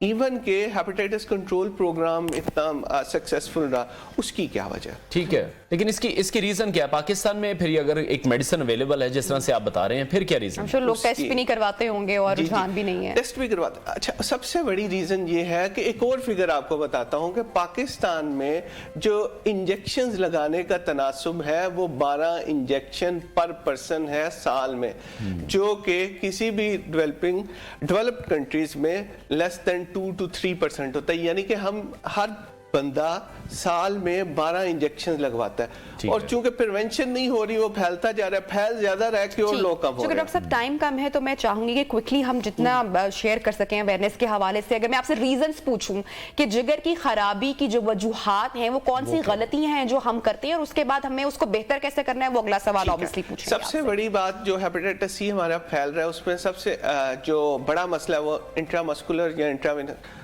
इंजेक्शंस हैं, हॉस्पिटलाइजेशन है, डेंटल प्रोसीजर्स हैं। इसमें प्रिवेंशन ना होने की वजह से ये 60-70% इस वजह से फैल रहा है हेपेटाइटिस। दूसरा हमारा lifestyle, fatty liver, hepatitis C पहली रीजन है, फैटी लिवर दूसरी रीजन है। फैटी लिवर की क्या रीजन है? हमारी जंक फूड, हमारी लैक ऑफ एक्सरसाइज और हमारा लाइफस्टाइल। ये बेसिकली अगर 3 ये बड़ी वजूहात, हेपेटाइटिस, लाइफस्टाइल और फूड, अगर ये हम कर लें, हम 80% लिवर की डिजीजेस का बचा के रख सकते हैं, क्योर कर सकते हैं। ठीक है डॉक्टर साहब, कोई स्पेशल डाइट अगर हो, जिस तरह से कहा जाता है कि किसी भी ऑर्गन के लिए, दिमाग के लिए हम कहते हैं बादाम खाने चाहिए, अगर अपने हार्ट को ठीक रखना है तो ये डाइट लेनी चाहिए, या एक बैलेंस डाइट होनी चाहिए पूरे जिस्म के लिए? ईजल, यूरोपियन एसोसिएशन और अमेरिकन एसोसिएशन जो जिस चीज़ की रिकमेंडेशंस देती हैं वो ब्लैक कॉफ़ी है। सिर्फ 3 कप्स ब्लैक कॉफ़ी अगर आप रोज़ के लेते हैं तो उससे लिवर की जो प्रॉब्लम्स हैं वो काफ़ी हद तक सॉल्व हो जाती हैं। हाँ, उसके बाद जो है वेजिटेबल्स और फाइबर्स जितने ज़्यादा लेंगे, सब्जियां ज़्यादा खाएं, फ्रूट ज़्यादा खाएं, एक्सरसाइज करें, ये एक नॉर्मल सी बात है। लेकिन कॉफ़ी के ऊपर रिकमेंडेशंस हैं। ठीक है डॉक्टर साहब, लाइफस्टाइल मॉडिफिकेशन किस तरह से की जाए, क्योंकि हमारे यहाँ जो खाने पीने का निज़ाम है वो उस तरीके से नहीं है, गंदा तेल इस्तेमाल होता है, फ्राई वाली चीजें इस्तेमाल होती हैं, तो अगर एक ओवर हम लाइफस्टाइल मॉडिफिकेशन की बात करें तो उसमें आप क्या रिकमेंड करेंगे? उसमें जो रिकमेंडेशंस मेरी नहीं है, ये यूरोपियन एसोसिएशन की है कि 200 to 250 minutes exercise per week आपने करनी है, एरोबिक एक्सरसाइज जिसमें आपको पसीना आ जाए, जिसमें आप थक जाएं। ठीक है। नंबर 2, आपने अपनी कैलोरीज जो आप लेते हैं खुराक, उसमें 33% कट कर देना। ठीक है। ये 2 बेसिकली ऐसे रिकमेंडेशंस हैं जो ऑन पेपर्स हैं, रिसर्च बेस्ड हैं। इसके अलावा कॉफ़ी के 3 कप लें। अल्कोहल हमारे यहाँ उस तरह नहीं यूज होता, लेकिन अगर अल्कोहल का है इशू तो उसे भी ख़त्म कर देना चाहिए, क्योंकि जो मेजर चीज़ जो लिवर को डैमेज करती है वो अल्कोहल। ये कॉफ़ी विदाउट मिल्क आपने मेरे हाल से रिकमेंड किया है। Black coffee without milk, without sugar. ठीक है, ठीक है, बहुत शुक्रिया। डॉक्टर उस्मान हमारे साथ इन कॉन्वर्सेशन थे और उनका यही इस हवाले से कहना था कि जो लाइफ मॉडिफिकेशन है वो बहुत ज़्यादा ज़रूरी है। हमें अपनी ज़िंदगी में एक्सरसाइज को ऐड करना है, जंक फूड जो तली हुई चीज़ें हैं वो हमें चाहिए कि हम उनको ज़रा छोटी छोटी तब्दीली से अगर आप आगाज़ करें तो बहुत बेहतर हमारी सेहत हो सकती है। जो मसाइल हैं अगर 100% नहीं तो वो कुछ हद तक कम हो सकते हैं। ब्रेक की जाने बढ़ेंगे, ब्रेक के बाद गुफ्तगू को सेगमेंट्स को आगे बढ़ाएंगे, साथ रहिए। मैं तो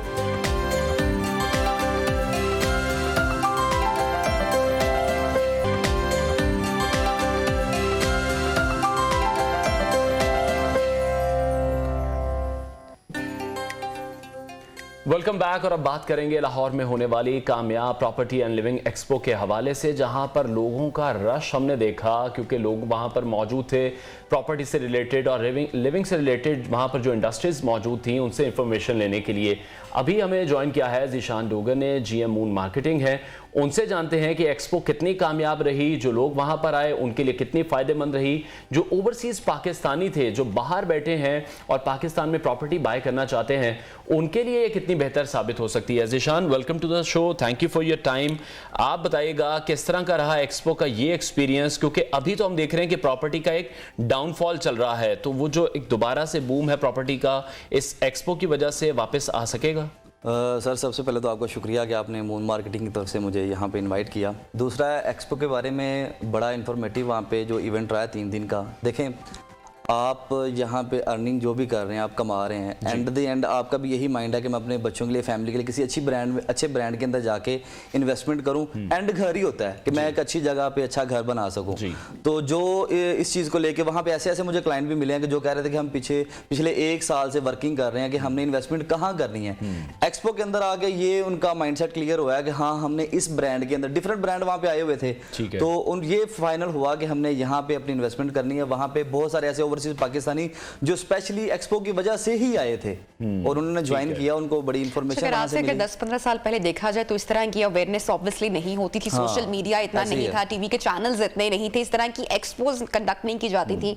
तो अब एक छत तले लोग जाते हैं और वहां पर आपको प्रॉपर्टी के हवाले से, लैंड के हवाले से, किस जगह पे इन्वेस्ट किया जाए, तो आई थिंक कि काफी इंफॉर्मेशन लोगों ने गैदर की होगी। ऐसे ही मैडम, आज से वैसे ही आप सही कह रही हैं, 15 साल पीछे चले तो लोगों को ये नहीं पता था LDA क्या है, TMA क्या है, ठीक है। लेकिन वक्त के साथ साथ जैसे वक्त बदलता गया, लोगों को पता चला कि अब आज से 15 साल पहले चले तो लोगों ने इन्वेस्टमेंट की, ये बेचारों को कुछ मिला ही नहीं है। फाइलें उन्होंने बाय की हैं, लेकिन वो सोसाइटीज क्या होती हैं, पैसे लेने के बाद यहाँ से फरार हो जाती हैं। अगर हम जरा मौजूदा सूरत हाल का जायजा लें और देखें, पाकिस्तान की हम डेली इन न्यू पाकिस्तान बात भी करते हैं कि जो एक मुआशी बहरान या क्राइसिस की सूरत हाल है, फिर जो हमारी सियासी सिचुएशन है वो भी स्टेबल नहीं हो पा रही है। ऐसे में हमारा जो पैसा है वो मुसलसल डीवैल्यू हो रहा है, डॉलर की प्राइस मुसलसल ऊपर जा रही है, तो लोग परेशान है कि अगर इन्वेस्ट इन्वेस्ट करे तो किस में इन्वेस्ट करे, तो इस टाइम पे मौजूदा सूरत हाल में लैंड में इन्वेस्ट करना आप समझते हैं कि सही फैसला है? मैडम, हमारा जो पैसा वो डीवैल्यू हो नहीं रहा, हो गया है। सबसे पहले मैं आपको ये बता दूं।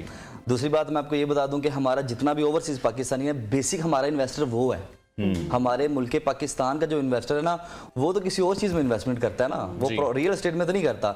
लेकिन जो जितना भी हमारा ओवरसीज पाकिस्तानी बैठा हुआ है, वो पसंद करता है इमरान को। पता नहीं आप पसंद करते हैं या नहीं करते, मैं तो करता हूँ बाहर का। नहीं, बड़ी फॉलोइंग है उनकी, यू आर राइट। उसकी फैन फॉलोइंग है वहाँ पे इमरान खान की। वो वेट कर रहे हैं अब उसकी हुकूमत का, कि उसकी हुकूमत का स्टेबल होती है तो इन्वेस्टर ने फिर दोबारा आना है। कभी भी डीएचए में, पहले डीएचए के अंदर हम ट्रांसफर के लिए अगर जाते थे तो इतना ज्यादा रश देखने को मिलता था। आज वहां पे 2-4 गाड़ियां खड़ी होती हैं। डीएचए की मार्केट, डीएचए आर्मी का नाम है, ब्रांड है, कभी अपना नाम खराब नहीं करेंगे वो। डीएचए की मार्केट नीचे आई हुई है। मेरे क्लाइंट्स हैं वहां पे, उन्होंने अपना प्लॉट बेचना है, उस बेचारे ने 3 करोड़ का वो प्लॉट लिया हुआ है, अभी वो 2.5 का भी नहीं बिक रहा। इतनी मार्केट नीचे आई है। लेकिन एक सोसाइटी ऐसी है जो आज भी ऑन पे चल रही है, प्रॉफिट मींस के, जिसका नाम लाहौर स्मार्ट सिटी है। लाहौर स्मार्ट सिटी के जो डेवलपर हैं, हबीब रफीक प्राइवेट लिमिटेड, जिन्होंने डीएचए को डेवलप किया, हमारा रिंग रोड, मोटरवे, बहरिया, 40 साल उनकी हिस्ट्री उठा के देख लें, उन्होंने जो भी बड़ा काम किया है और हैवी किस्म का किया है, ठीक है, वही डेवलपर है लाहौर स्मार्ट सिटी के। काला शाका को मोटर इंटरचेंज। जिस तरह से आप ये कह रहे हैं कि ट्रस्ट डेवलप होना बहुत ज्यादा जरूरी है, तो स्पेशल डेवलपर्स को देख, जो प्रॉपर्टी एंड लिविंग एक्सपो है, अब यकीनी तौर पर हर जगह एक जैसा डेवलपर मौजूद नहीं है। कुछ नए डेवलपर्स भी होंगे मार्केट में, कुछ नए लोग भी होंगे जो सोसाइटीज लॉन्च कर रहे हैं। उन पर किस तरह से ट्रस्ट करें? क्या ऐसे सोर्सेज हैं कि पता चले कि एलडीए से अप्रूव्ड हैं, टीएमएस से अप्रूव्ड हैं? और सर जो क्लाइंट होता है लीगल है जी, क्लाइंट होता है ना, वो इन्वेस्टमेंट करने से पहले कुछ चीजों का ख्याल रखता है। बेसिक उसकी लोकेशन को देखता है वो, कि उसकी लोकेशन कहाँ पे है। बहुत सारी ऐसी सोसाइटीज हैं जिन पे अभी स्टे लगे हुए हैं, रोड टूट जाते हैं, लोग बेच बचा के निकल जाते हैं। एलडीए से अप्रूव्ड होना, उसके जो उन्होंने इससे पहले जो काम किया हुआ है, उन्होंने डिलीवर किया भी है या नहीं। अब देखें ना, अगर बहरिया को आप पसंद करते हैं ना जी, बहरिया अगर छांगा मांगा जंगल में भी काट दिया जाए, आप ले लेंगे वहां पे, बिकॉज बहरिया पे लोग ट्रस्ट करते हैं। इसी तरह जो हमारा बड़ा इन्वेस्टर की भी 2 कैटेगरीज हैं। एक तो छोटा इन्वेस्टर जो आम बेचारा है, जिसने इंस्टॉलमेंट पे चीजें लेनी है। एक वो बड़ा इन्वेस्टर है कि जिसने कैश पे चीज उठा लेनी है। तो जो कैश पे चीज उठाता है ना, वो कुछ चीजों को देखता है, उनके डेवलपर्स को देखता है कि इसका डेवलपर कौन सा है, और उसकी लोकेशन को देखता है, और इसका माजी देखता है कि इसने अपने वादे के मुताबिक अपना वादा पूरा किया है या नहीं किया। ठीक है ज़ीशान, इस एक्सपो पे हमने देखा बड़ा शोर था, हम देखते हैं पहले इसकी बहुत ज़्यादा इसके एक्सपो होने से पहले ये बातें की जा रही थी कि बहुत इनामात यहाँ पर दिए जाएंगे, गाड़ियाँ होंगी, बाइक्स होंगे, प्लॉट्स होंगे। तो ये लोगों को मिले हैं ऐसे इनामात? और अंदाजी का सिलसिला वहाँ पर हुआ है? जी सर, वहाँ पे गाड़ियाँ भी मिली हैं। ठीक है, गाड़ियाँ भी उन्होंने बांटी हैं, बड़ी अच्छी किस्म की, और बड़े इनामात काफी सारे। वहाँ पे मजा आया, वहाँ पे 3 दिन बहुत मजा आया। ठीक है, तो इंफोटेनमेंट के साथ साथ एंटरटेनमेंट भी थी लोगों के लिए, सारे ये प्राइसेस भी थे। आउट ऑफ स्टेशन भी लोगों ने ज्वाइन किया एक्सपो को। हाँ जी, ज्वाइन किया। अच्छा ठीक है, जैसा कि हमने बात किया कि आज से 15-10 साल पहले ट्रेंड टोटली डिफरेंट था। अभी भी अगर हम बात करें, इतने सारे प्लेटफॉर्म होने के बावजूद भी लोगों को सही रास्ता पता होना, आई डोंट थिंक सो कि लोग उतने अवेयर्ड हैं। काउंसलिंग कितनी ज़रूरी है, कंसल्टेंसी कितनी ज़रूरी है? अगर आप कहाँ पे इन्वेस्ट करना चाह रहे हैं तो उसके लिए कंसल्ट किया जाए। ऑनलाइन सर्विसेज भी इस हवाले से आप समझते हैं, या जाकर इंफॉर्मेशन गैदर करना? बेसिक जो है, अब तो सारा हमारा यूट्यूब है, जो भी किसी ने कोई इन्फॉर्मेशन लेनी होती है वो यूट्यूब से। मेरा भी जितना भी बेसिक जो मून मार्केटिंग हमारा प्लेटफॉर्म है, हमारा सबसे ज़्यादा जो है ओवरसीज पाकिस्तानी हमें यूट्यूब से ही मिला है, और उसी के साथ हम काम कर रहे हैं। और जो भी किसी क्लाइंट इन्फॉर्मेशन लेनी होती है, वो यूट्यूब पे सर्च करता है, उसको उसकी इन्फॉर्मेशन मिल जाती है। ठीक है, बेसिक अभी सारी सोसाइटीज डाउनफॉल उन पे चल रहा है, हैवी किस्म का चल रहा है। सोसाइटीज क्या करती हैं कि आपको एक फाइल उन्होंने दे दी है इंस्टॉलमेंट के ऊपर, आपने वो फाइल बाय किया, आपने इंस्टॉलमेंट भी दे दिया है, लेकिन जब बैलेटिंग का टाइम आता है आपको वो डिलीवर नहीं करते टाइम पे। इसी वजह से इन्वेस्टर जो है वो जल्दी ट्रस्ट नहीं कर पाता। सिर्फ और सिर्फ एक लाहौर स्मार्ट सिटी इस टाइम जो प्रोजेक्ट चल रहा है, अब देखें ना मुल्क की सिचुएशन क्या चल रही है, और उसके ऊपर आज भी प्रॉफिट है। अगर आप 5 मरले की फाइल लेते हैं, 18 लाख की आप फाइल लेते हैं, आपको 5 से 6 लाख रुपए उसके ऊपर ऑन देना पड़ेगा प्रॉफिट, जो उसकी असल प्राइस से हटके है। उसके ऊपर ऑन क्यों है? क्योंकि उसकी मार्केट में डिमांड ज्यादा है। ठीक है, उसके ट्रस्ट अंदर है लोगों का, ट्रस्ट है। ठीक है, हबीब रफीक की वजह से ट्रस्ट है और उसका जो इन्वेस्टर है वो आज भी बैठा उसके अंदर इन्वेस्टमेंट कर रहा है। सर आप भी एक दफा शो से हटके जरा मुझे मिले, आपको जरा गाइड करता हूँ और स्मार्ट सिटी के बारे में। मुझे ये बताएं, जो अभी ये प्रॉपर्टी एंड लिविंग एक्सपो हुई है, ये मुनफरिद इसलिए भी थी कि पहले जितनी एक्सपोज होती थी रियल एस्टेट के हवाले से होती थी, यानी कि सिर्फ प्लॉट की आपको डिटेल दी जाती है, लेकिन यहाँ पर हमने देखा कि 65 इंडस्ट्रीज मौजूद थी। आपको प्लॉट लेने से लेकर घर बनाने तक वहां पर जितनी एसेसरीज अंदर लगनी है वो तमाम ही लोग मौजूद थे। तो उसको लेकर लोगों का क्या रिएक्शन था? क्योंकि प्लॉट तो इंसान बाय कर लेता है, उसके बाद जो मरहला है वो घर को बनाने का है। हाँ जी, देखें वहाँ पे जो है वो डेवलपर्स भी डिफरेंट किस्म के ब्रांड वहाँ पे बैठे हुए थे और उनको वहाँ पे बहुत ज़्यादा इन्वेस्टर भी वहाँ से मिला है। और मैं अपनी बता रहा हूँ कि यार मैं इससे पहले मुझे भी ऐसी इन्फॉर्मेशन, लिटरली ये सही कह रहा हूँ मैं, कि मुझे वहाँ पे, हालांकि हम तो फील्ड में बैठे कितनी देर से काम कर रहे हैं, कि ऐसी इन्फॉर्मेशन हमें नहीं मिली जो एक्सपो से हमें मिली है। ठीक है, वहाँ पे डिफरेंट किस्म के ब्रांड पे उनके स्टॉल पे जाके हमने काफ़ी अपना नॉलेज गेन किया है और बहुत फ़ायदा हुआ, बड़ा अच्छा है। उम्मीद करता हूँ कि अगले साल भी ऐसा ही हो, इससे अच्छा हो। ठीक है, तो यानी कि ये कोशिशें की जा रही हैं कि इसको मजीद बेहतर बनाया जाए। बहुत शुक्रिया जिशान डोगर जी, अमून मार्केटिंग हमारे साथ इन कॉन्वर्सेशन थे। और प्रॉपर्टी एंड लिविंग एक्सपो जो कि 13, 14, 15 जनवरी को लाहौर में मुनक्किद हुई थी, उसका कामयाब इनेकाद किया गया। इसके साथ ही प्रोग्राम का टाइम हो रहा है खत्म। कल करेंगे आपसे मुलाकात। ढेरों रखिए ख्याल। अल्लाह हाफ़िज़।